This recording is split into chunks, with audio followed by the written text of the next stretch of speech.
We are seeing how we draw a mandala.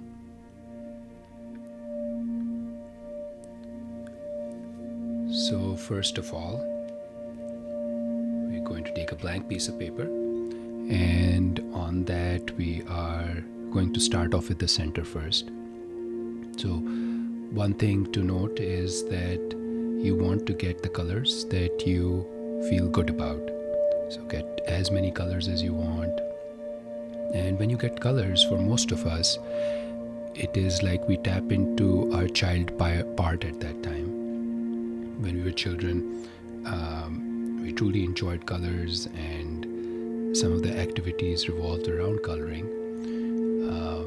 And as a result, this activity does bring out the child in us, the part in us that does not think linear, logically, but instead thinks in emotions and thinks in symbols and thinks in colors.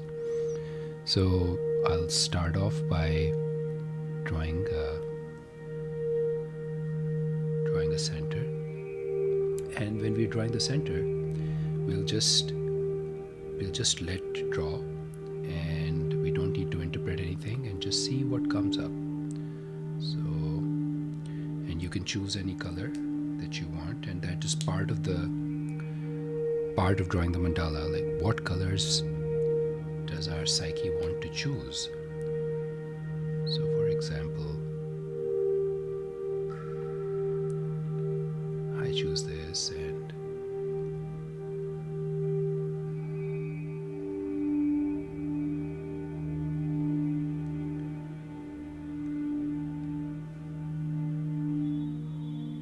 so at any point in time, if I start hesitating, like what do I have to draw next, that also tells me something, that at that time I am trying to figure out something. Why am I hesitating? And as you can see, there is some symmetry over here and some asymmetry, and that is also something that will come out, like what are the parts that are symmetrical versus not symmetrical. So as I draw this, I'll just follow what my mind wants to draw. Now, one thing is, like, there's no wrong thing to do over here. You're not trying to keep any proportions. You're not trying to keep any particular ways to draw. This does not have to come out to be excellent or good in any way. Instead, it's just supposed to be a free-form drawing. And as you can see, I've introduced some asymmetry there. But that is fine. And you don't need to have any training in drawing or anything like that.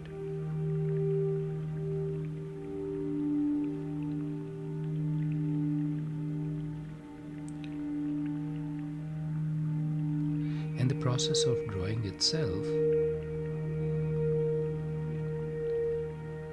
is calming. So you will see whether it's the influence of drawing a circle or influence of drawing period. There's a coherence that starts coming into the system. Now, if I was working with certain parts of myself that needed an expression, dreams that I might have had, then this might have said something to me, this mandala. Now, one thing, there is a lot of interpretations out there of what a mandala can be like and what a mandala shows. Like, for example, over here there's like 6 different quadrants, so 6 has some significance and there's a lot that is written about it. But to start off with, you don't need to have any particular reading of that, because what we're focusing on is like the subjective, like what does it mean for you, what does the blue color mean for you? What does the brown color mean for you? Like when I am drawing these blue lines, check in with yourself and see how you're feeling. Like, this brings me a certain amount of happiness when I'm drawing this. So, and oftentimes you can see that this is a free-flowing mandala, but sometimes, like for example right now, I feel the need to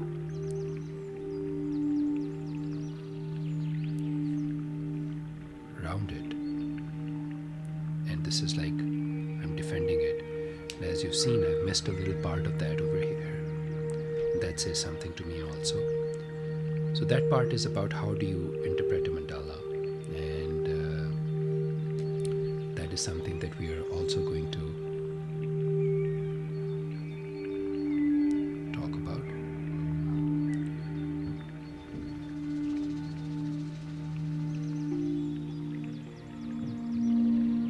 So I'll just continue drawing and just spreading outward.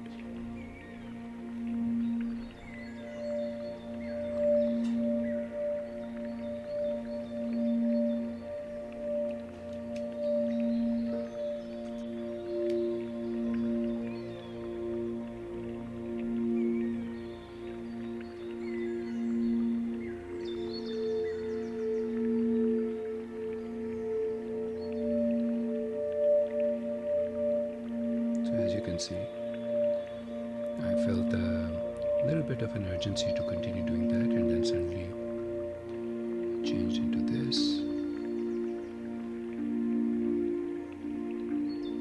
And at this time I will resist any interpretation. That's something that's good practice to do, that first finish and see what develops.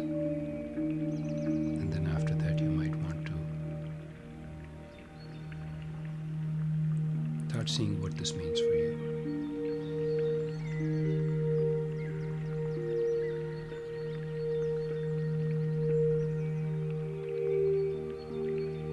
So, for me, there's this symbolism that is coming out.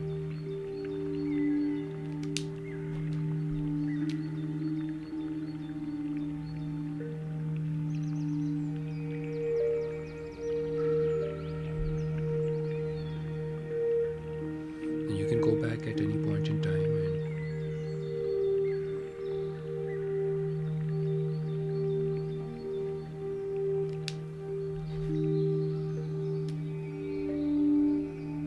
and revisit any other parts that you feel need to be completed.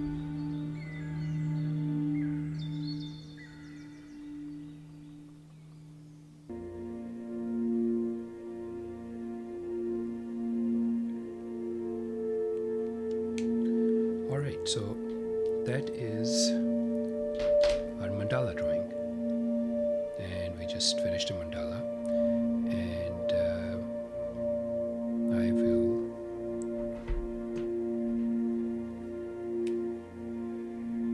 number one just see which one is the top place for the mandala. So I can put an arrow which points to the top.